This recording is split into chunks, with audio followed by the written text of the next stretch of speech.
dire un peu, puis l'anxiété est comme vraiment présente un peu partout. Ça, je voudrais, c'est quand même le numéro 1. Les autres, comme je l'ai dit, dépression, conflits familiaux, troubles de l'attention, troubles de comportement, tombent tout un petit peu en dessous de ça. Puis qu'est-ce que je trouve avec la génération présente qu'on voit aussi de plus en plus, puis que moi, j'ai peu connu dans ma génération, puis mes parents encore moins, c'est au niveau des idées suicidaires et l'automutilation. Il y a vraiment une vague. Puis chez des jeunes qui peuvent même aller, puis c'est de plus en plus petit, hein, je vous dirais, c'est pas rare que je vais recevoir des demandes, même des jeunes de 8, 9, 10 ans qui vont mentionner des idées suicidaires, des fois encore plus jeunes que ça.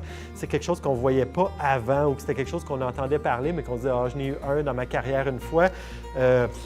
Là, c'est de plus en plus régulier, même que je me demande s'il n'y a pas un certain effet de contamination par les réseaux sociaux.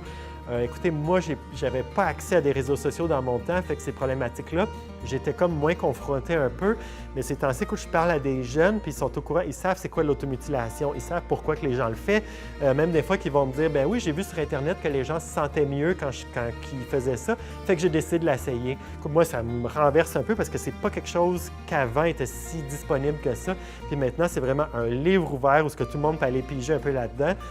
Puis j'ai l'impression qu'ils le voient un peu comme une solution à titre de ben, je vais parler à ma psychologue, je vais parler à des amis ou je vais m'automutiler. C'est rendu tellement commun sur Internet.